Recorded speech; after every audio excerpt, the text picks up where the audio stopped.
सब बीएसपी की इस चुनावी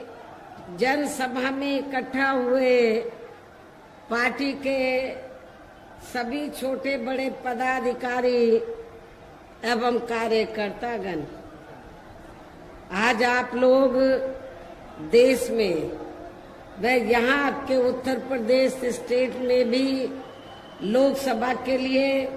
हो रहे आम चुनाव में अपनी पार्टी के उम्मीदवारों के समर्थन में मुझे सुनने के लिए यहाँ भारी संख्या में इकट्ठा हुए हैं, तो उसके लिए मैं आप सभी लोगों का हार्दिक दिल से आभार प्रकट करती हूँ। वैसे आप लोगों को ये मालूम है कि हमारी पार्टी कांग्रेस, बीजेपी व अन्य किसी भी विरोधी पार्टी तथा गठबंधन आदि के साथ मिलकर नहीं, बल्कि अकेले ही अपनी पार्टी के बलबूते पर पूरी तैयारी व दमदारी के साथ ये चुनाव लड़ रही है। इसके साथ ही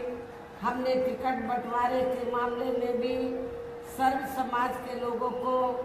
उचित भागीदारी दी है, जिनको कामयाब बनाने के लिए अपनी पार्टी के लोग पूरे जी जान से लगे हैं। हालांकि आज यहाँ आपकी इकट्ठा हुई अपार भीड़ व भीड़ के जबरदस्त जोश को भी देखकर अब मुझे भी ये काफी हद तक भरोसा हो गया है कि पिछली बार की तरह इस बार भी आप लोग अपने प्रदेश से या लोकसभा चुनाव में अपनी पार्टी का बेहतर रिजल्ट जरूर लाएंगे। इसके लिए अब मैं आप लोगों का ध्यान कुछ जरूरी बातों की तरफ दिलाना चाहती हूँ, और इस संबंध में विशेषकर मैं कांग्रेस, बीजेपी व इनके अन्य सभी सहयोगी दलों के बारे में ये कहना चाहूँगी कि आज़ादी के बाद शुरू में केंद्र व देश के काफ़ी राज्यों में भी ज़्यादातर सत्ता यहाँ कांग्रेस पार्टी के ही हाथों में केंद्रित रही है, किंतु इनकी अधिकांश मामलों में रही गलत नीतियों एवं गलत कार्य प्रणाली आदि की वजह से ही फिर इस पार्टी को केंद्र में काफ़ी राज्यों की भी सत्ता से बाहर होना पड़ा है, तथा यही स्थिति इनकी सहयोगी पार्टियों की भी बनी रही है, जिसके कारण ही फिर पिछले कई वर्षों से बीजेपी व इनके सहयोगी दल केंद्र एवं काफी राज्यों की भी सत्ता में काबिज हो गए हैं, लेकिन इनकी भी ज्यादातर रही जातिवादी, पूंजीवादी, संकीर्ण, सांप्रदायिक व द्वेषपूर्ण नीतियों एवं कार्य प्रणाली आदि से तथा इनकी कथनी व करनी में भी काफी अंतर होने की वजह से अब ऐसा लगता है इस बार ये पार्टी भी केंद्र की सत्ता में आसानी से वापस आने वाली नहीं है। यानी कि भारतीय जनता पार्टी भी इस बार केंद्र की सत्ता में आसानी से वापस आने वाली नहीं है, बशर्ते यदि ये चुनाव इस बार फ्री एंड फेयर होता है तथा आम चर्चा के मुताबिक वोटिंग मशीनों में भी काफ़ी गड़बड़ी आदि नहीं की जाती है। और वैसे भी इस बार चुनाव में इनकी कोई भी पुरानी एवं नई चल रही नाटकबाजी, जुमलेबाजी व गारंटी आदि काम में आने वाली नहीं है, क्योंकि अब देश की जनता काफ़ी हद तक इस बात को समझ चुकी है कि इनकी पार्टी ने अब तक देश के विशेषकर गरीबों, कमजोर तबकों, मध्यम वर्गीय एवं अन्य मेहनतकश लोगों को जो इन्हें अच्छे दिन दिखाने के असंख्य प्रलोभन भरे वायदे किए हैं तथा अनेकों हवाई व कागजी गारंटी आदि भी दी है, तो उनका जमीनी हकीकत में अभी तक इन्होंने लगभग 1/4 हिस्सा भी कार्य पूरा नहीं किया है। बल्कि इसके स्थान पर इनका ज्यादातर समय व ताकत भी जहाँ इनके अपने चहेते रहे बड़े बड़े पूंजीपतियों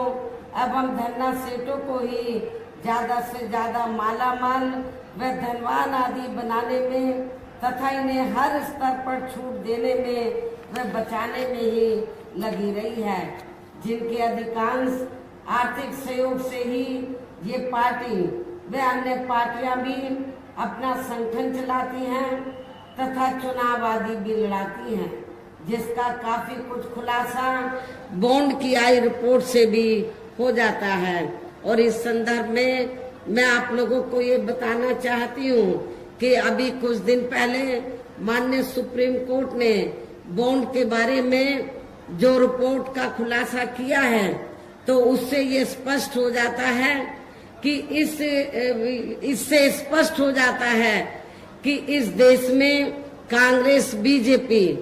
अन्य जो और भी विरोधी पार्टियां हैं, तो उन्होंने इस देश के बड़े बड़े पूंजीपतियों व धन्ना सेठों से तो अपनी पार्टी के संगठन को चलाने के लिए व चुनाव आदि लड़ाने के लिए बॉन्ड के जरिए इस देश के बड़े बड़े पूंजीपतियों व धन्ना सेठों से अरबों खरबों रुपया लिया है। ये स्पष्ट हो जाता है। लेकिन उस रिपोर्ट में ये भी खुलासा किया गया है कि देश में अकेले ही बहुजन समाज पार्टी एक ऐसी पार्टी है जिसने बॉन्ड के जरिए एक भी पैसा किसी भी इस देश के पूंजीपति व धन्ना सेठ से नहीं लिया है, बल्कि हमारी पार्टी तो हर साल बीएसपी की मेंबरशिप के जरिए व मेरे जन्मदिन के मौके पर व चुनाव के दौरान भी अपने कार्यकर्ताओं से ही थोड़ा थोड़ा धन इकट्ठा करके अपनी पार्टी के संगठन को चलाती है तथा चुनाव आदि भी लड़ाती है। इसके साथ ही यहाँ मैं ये भी कहना चाहूंगी कि इसके साथ ही अब ऐसा लगता है कि कांग्रेस पार्टी की तरह ही बीजेपी ने भी केंद्र की तमाम सरकारी जांच एजेंसियों का ज्यादातर राजनीतिकरण ही कर दिया है। इसके अलावा देश के किसान वर्ग भी वर्तमान बीजेपी की सरकार में शुरू से ही अपनी विभिन्न समस्याओं को लेकर काफी ज्यादा दुखी व परेशान रहे हैं और अभी भी हैं, जबकि यूपी में 4 बार हमारी पार्टी की रही सरकार ने इनके हितों का भी हर स्तर पर विशेष ध्यान रखा है। हमने उत्तर प्रदेश के अंदर अपनी चारों हुकूमतों के दौरान किसानों को समय से खेती करने के लिए सस्ते साधन उपलब्ध कराए और इनकी फसल का भी हमारी सरकार ने उचित दाम दिया है। और इतना ही नहीं, आपका ये जो मिर्जापुर मंडल क्षेत्र है, ये बहुत पिछड़ा हुआ था, तो हमारी पार्टी की सरकार ने इस क्षेत्र को भी बड़े पैमाने पर अपनी हुकूमत के दौरान विकसित किया है। खासकर सोनभद्र इलाका जो बहुत पिछड़ा हुआ था और यहाँ आदिवासी लोगों की हालत बहुत ज्यादा खराब थी, दलितों के साथ साथ इस एरिया को डेवलप किया और यहाँ पर हमने ज्यादातर गांवों को सड़कों से जोड़ा और इन लोगों को यहाँ पर रोटी रोजी के भी साधन उपलब्ध कराए। तो तभी से ये एरिया काफी डेवलप हुआ है और यहाँ नक्सली वारदातें भी बीएसपी की सरकार बनने के बाद से खत्म हुई हैं, जब से इस क्षेत्र का विकास हुआ है। इतना ही नहीं, बल्कि केंद्र में पूर्व की रही कांग्रेसी सरकार की तरह ही वर्तमान भाजपा सरकार में भी इनकी जातिहीन, सांप्रदायिक एवं पूंजीवादी सोच व नीतियों के चलते ही पूरे देश में सर्व समाज में से खासकर गरीबों, दलितों, आदिवासियों, पिछड़े वर्गों, मुस्लिम एवं अन्य धार्मिक अल्पसंख्यक समाज के लोगों का भी पूर्ण रूप से विकास व उत्थान आदि नहीं हो सका है। और इस संदर्भ में वैसे आप लोगों को ये मालूम है कि पूरे देश में यहाँ दलितों, आदिवासियों एवं अन्य पिछड़े वर्गों का सरकारी नौकरियों में वर्षों से अधूरा पड़ा आरक्षण का कोटा भी अभी तक पूरा नहीं भरा गया है। विशेषकर एससी व एसटी वर्गों के सरकारी कर्मचारियों का पदोन्नति में आरक्षण भी अब काफी हद तक प्रभावहीन बना दिया गया है और सपा सरकार में तो ये व्यवस्था बिल्कुल ही खत्म कर दी गई थी। साथ ही केंद्र व राज्यों में भी विरोधी पार्टियों की रही सरकारों में इन सभी वर्गों को प्राइवेट सेक्टर में आरक्षण दिए जाने की व्यवस्था किए बिना ही इनकी सरकारों के ज्यादातर सरकारी कार्य अब प्राइवेट सेक्टर के जरिए ही इनके बड़े बड़े पूंजीपतियों व धन्ना सेठों आदि को ही दिए जाने के कारण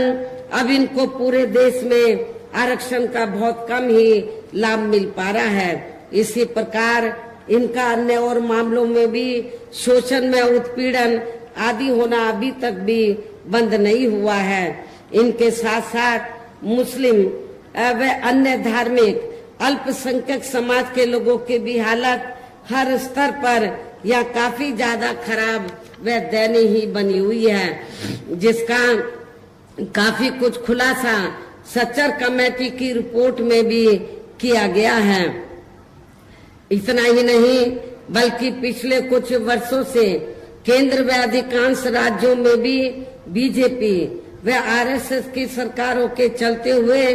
अब इनका विकास व उत्थान आदि होना भी काफी हद तक बंद सही हो गया है। आए दिन इन पर खासकर